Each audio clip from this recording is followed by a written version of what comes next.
Hey everybody, Tabitha here from Tabitha Explores, and it's time for another Tabitha's Travel Tips.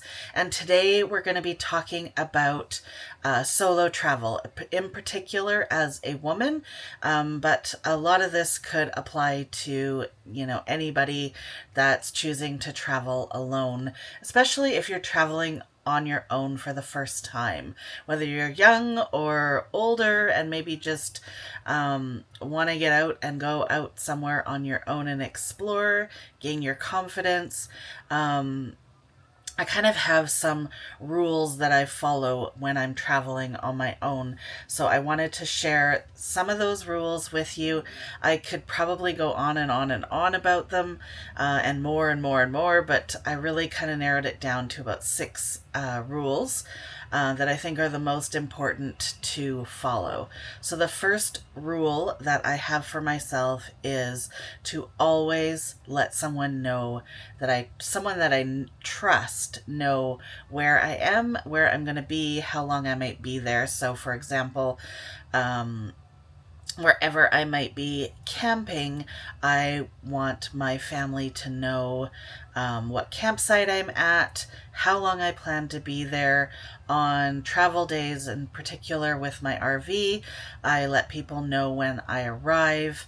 I also share my location through my phone with a family member so that, if I do kind of go not answering phones, etc., that they don't have to worry.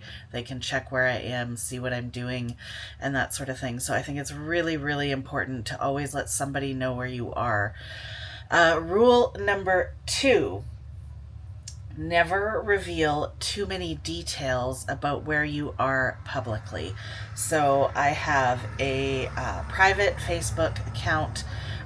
So I will be a little bit more with sharing where I am there because it's all people I know and trust. I do not accept Facebook requests from people I do not know. Instagram and on YouTube, I try not to give too many details about specific places I am, just to keep things a little bit safer for myself. When I first started my YouTube channel, I had a couple people asking, "Oh, this is great. I love your videos. When can we meet?" And I try to be really polite and kind and just say that, I'm not comfortable sharing my location.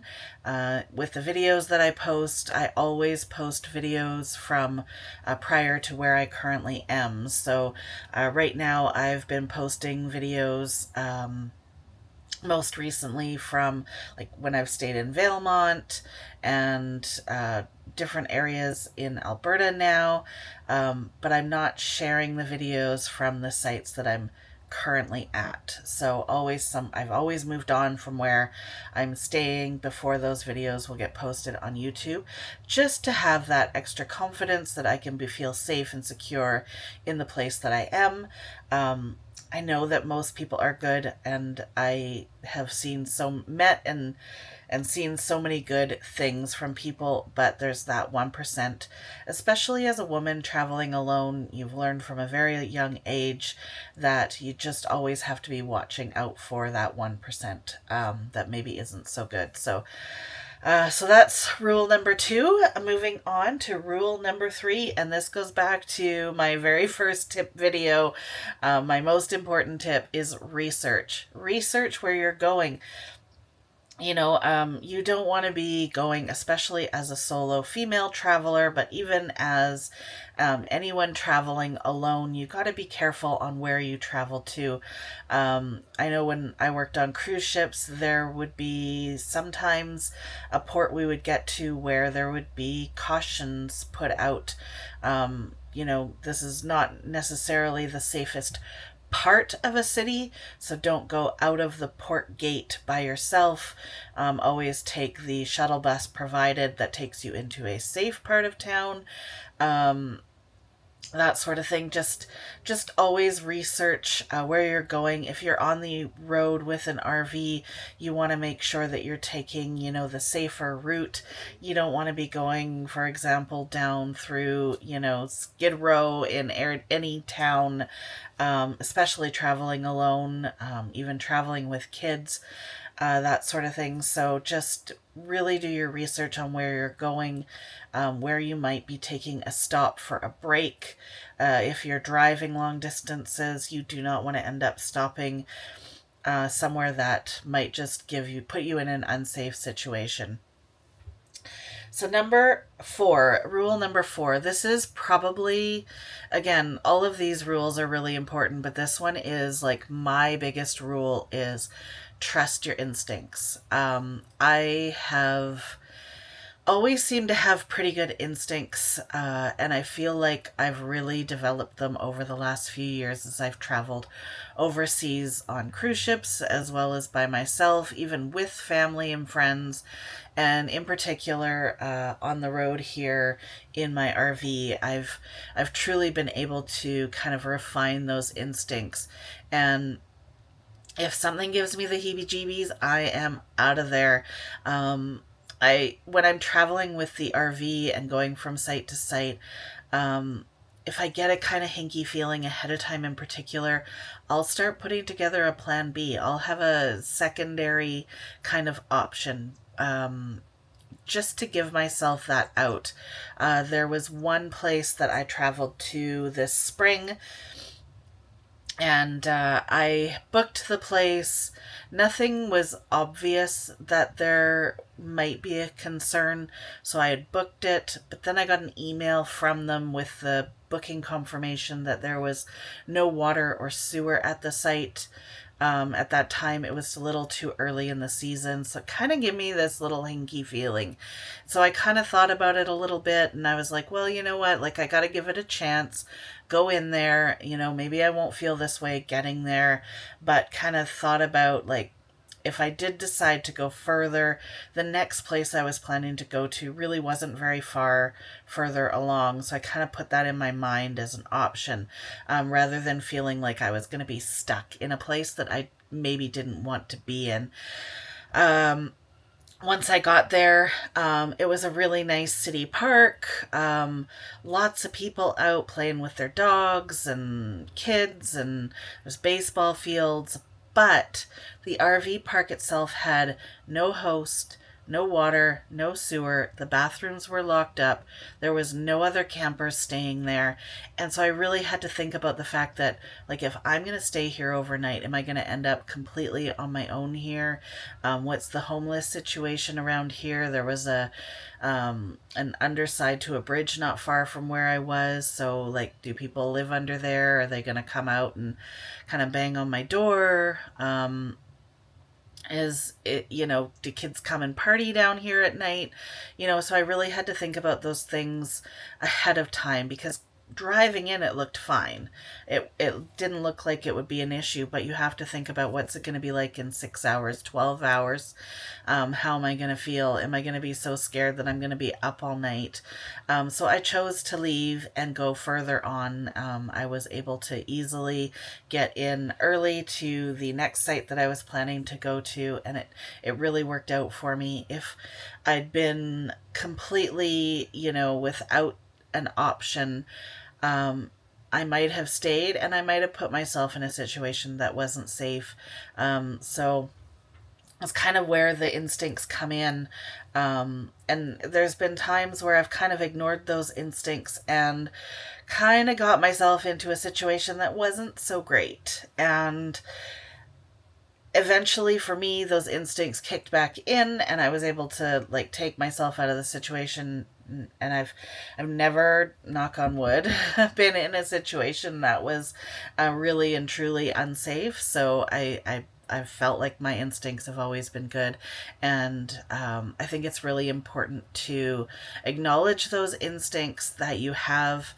If you get in that hinky feeling, even if it might be the most incredible thing that you're going to see, you don't want to put yourself at risk. So keep your instincts in mind. Rule number 5. This is a big one, especially with RV life, is to know your limits. Know how far you can drive pulling your RV in a day. I had a travel day back in the fall. I was traveling from somewhere in Washington State down into Eastern Oregon, and It ended up being a much longer day than I expected. I traveled through some kind of windy and twisty roads, and it really kind of pushed me to that limit. Um, I have since tried to push myself a little bit further just to see when I know I'm in a safe place. I'm checking my instincts and all those things.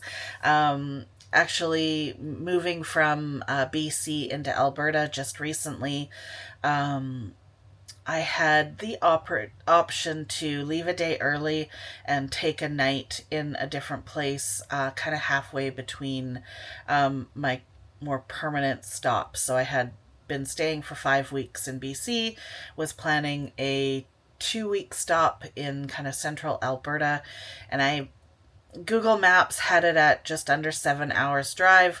You have to add on the fact that you're towing a big heavy vehicle, so it's going to take you longer. You're going to make a couple stops, maybe for gas. So I was anticipating an 8+ hour day.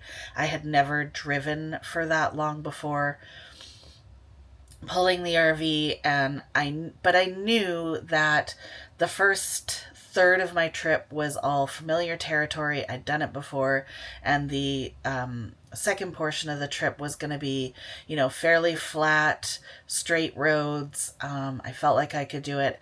So, rather than take that time to spend some money on an extra night somewhere, I decided to push myself and go through. It worked out fine, but I again had that, kind of backup plan that if it didn't work out, I could easily find somewhere to stay that would be safe for a night. But you don't want to end up in one of those places where you're traveling from site to site, but you got to go through maybe a sketchy area or a full-on city. You don't want to end up having to stop in those places, stay for a night, stop and get gas in like a really tight place if you're towing a vehicle.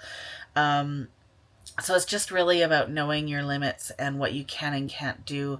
And it's the same for traveling overseas, like if you're flying, if you're doing a 10 or 12 hour flight and you're arriving in the morning, don't plan your biggest day on the day that you arrive. Don't plan to see some amazing, sight, because you're not going to enjoy it. You want to make sure that you give yourself that time to rest, recover. Even though you might sleep great on a plane, you're still not going to be at your best when you arrive. So just kind of think about your limits and knowing them, understanding them, maybe even in places where you trust and know things, then you can push those limits to see where they are. So that would be rule number 5. Rule number 6, and this one again is really important for RV life, and it's about knowing your equipment.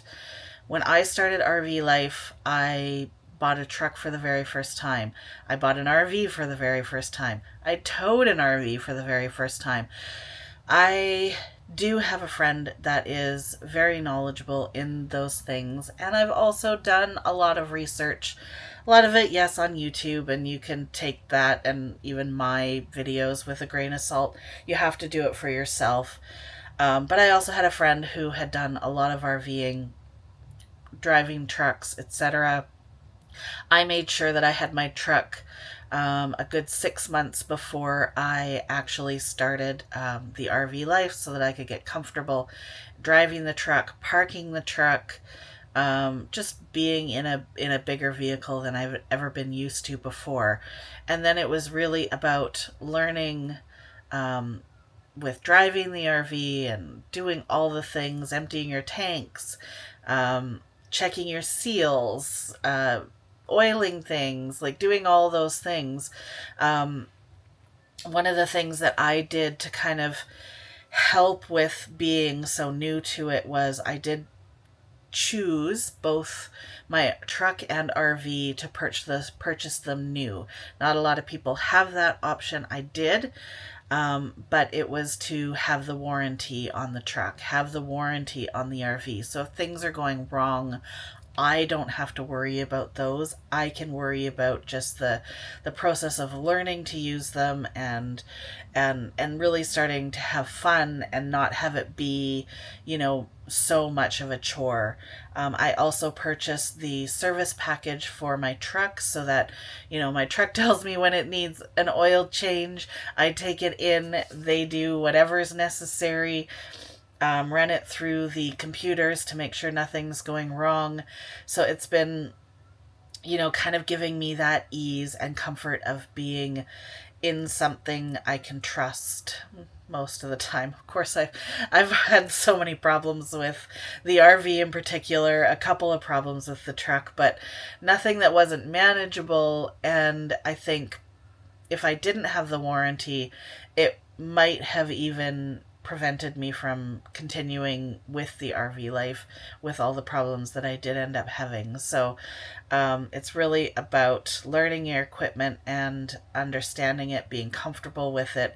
That'll help you kind of like enjoy the life, as well as just grow your confidence, grow your instincts, and all those sorts of things. So those are my six, well, the starting six rules, I guess, of my RV life on the road, as well as traveling overseas as a solo female traveler. So if I've missed something that you think is really important, then just let me know in the comments, and maybe we'll come up with another video with some more tips later on down the road. So thank you so much for watching. Don't forget to like, share, subscribe. I do hope you like this video, and we will see you in the next one.